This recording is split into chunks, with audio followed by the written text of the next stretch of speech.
শ্রোতা বন্ধুরা, আপনারা শুনছেন 91.2 FM রেডিও সুন্দরবন। সাথে আমি আছি আরজে রিয়া, এবং আমরা চলে এসেছি আবারও একটি সুন্দর প্রোগ্রাম নিয়ে। আমার সাথে যিনি আছেন তার নাম, পেশা আমরা তার কাছ থেকেই জেনে নেব। আপনার নামটা একটু বলুন। আমার নাম অরূপ রতন ব্যানার্জি। আচ্ছা, আপনি এখানে কখন আসেন? আমি তোমার ওই বিকেল 3টে থেকে 4টের মধ্যে। 4টের মধ্যে? হ্যাঁ। আচ্ছা, রোজই আসেন এখানে? আমি এখানে প্রায় রোজই বলতে পারো, তোমাদেরকে তুমি করেই বলছি। অবশ্যই। আমি তো তোমাদের কাকার মতো। একদমই। আচ্ছা, এখানে আমি রোজই আসি প্রায় বলতে পারো। এখানে আর তোমার একটা জায়গায় নন্দনে। আচ্ছা, নন্দনের ওই বাইরে রানু ছায়া মঞ্চ যেটা আছে ওখানটা, বা নন্দনের ভেতরে যেখানে ওই রবীন্দ্র সদন নন্দনের চত্বরের ওই যে পার্ক যেটা আছে যেখানে। হ্যাঁ। আচ্ছা, সোর্স অফ ইনকাম বলতে আপনার কি এটাই? এটাই। কত দিন ধরে করছেন? আমি 2019 সাল থেকেই এই পেশায়, মানে আমার বাবা মা দুজনেই মারা গেছেন। আমি এইটাই হচ্ছে আমার, এটাই জীবন এবং জীবিকার সংস্থান। বাড়িতে আর কে কে আছে আপনার? আমার বাড়িতে কেউ নেই, আমি একাই। হ্যাঁ, একাই থাকি। হ্যাঁ। আচ্ছা, এইটা আর মাউটার গান, এই যে দুটো ইনস্ট্রুমেন্ট আমি এখানে আমি বাজাই। বিভিন্ন ট্র্যাডিশনাল টিউন আমি বিভিন্ন সবাইকে শোনাই। তোমাদের মতন সব ছেলে মেয়েদের আমি শোনাই, যাদেরই ভাল লাগে সবাই আমাকে যে যারা পারে আমাকে আর্থিকভাবে সহায়তা করে। আচ্ছা, হঠাৎ আপনি এই পেশাটাকে বেছে নিলেন এত পেশা থাকতে? এটা দেখো মাগো, একটা স্টোরি বলবো। আচ্ছা। আমার মা এবং বাবা দুজনেই খুব, মানে এই মিউজিক খুব ভালোবাসতেন। তারা যন্ত্রসঙ্গীত ভালোবাসতেন এবং দুজনেই, মানে তারা সঙ্গীতজ্ঞ ছিলেন না, কিন্তু গান বাজনা, এই কালচারাল রবীন্দ্রসঙ্গীত, মানে কণ্ঠসঙ্গীত এবং যন্ত্রসঙ্গীত তারা খুব ভালোবাসতেন এবং আমাকে বিভিন্ন গুরুর কাছে তারা বিভিন্ন সময় শিখিয়েছিলেন। সেই গুরুকে মানে ভালো গুরুদক্ষিণা দিয়ে, প্রণামী দিয়ে আমাকে বিভিন্ন, মানে গান, ছোটোবেলায় গান শিখেছিলাম। তারপর একটু বড় হতে, এইটা তোমার বলতে পারো, মানে আমার যখন 18 বছর বয়স তখন মাউটার গান এবং সিনথেসাইজার আমি আমাদের পাড়ায় একজন মাস্টারমশাইয়ের কাছে শিখছিলাম।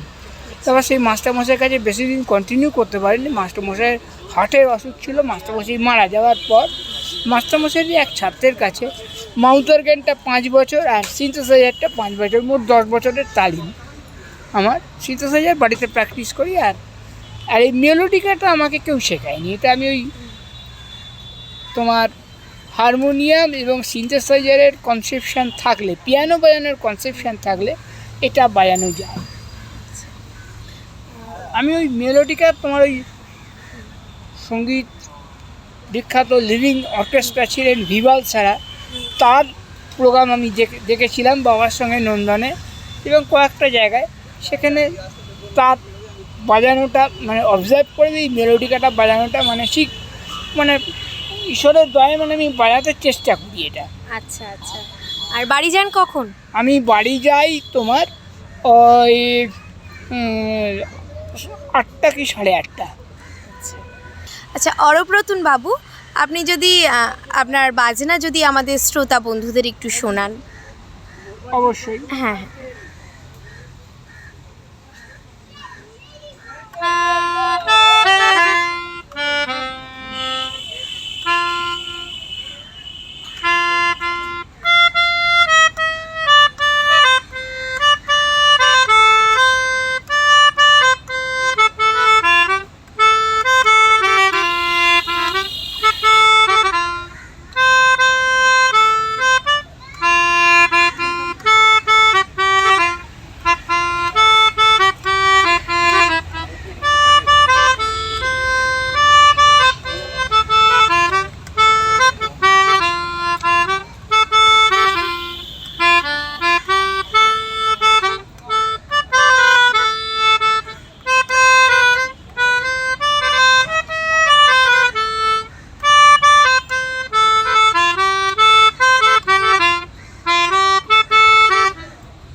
আপনাকে অনেক অনেক ধন্যবাদ আমাদেরকে একটু সময় দেওয়ার জন্য।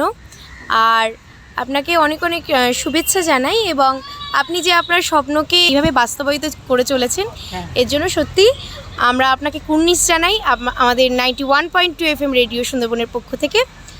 আর শ্রোতা বন্ধুরা, আপনার সাথে থাকুন, শুনতে থাকুন 91.2 FM রেডিও সুন্দরবন। দেখা হচ্ছে আবারও পরবর্তী এমনই সুন্দর একটি প্রোগ্রাম নিয়ে। নমস্কার।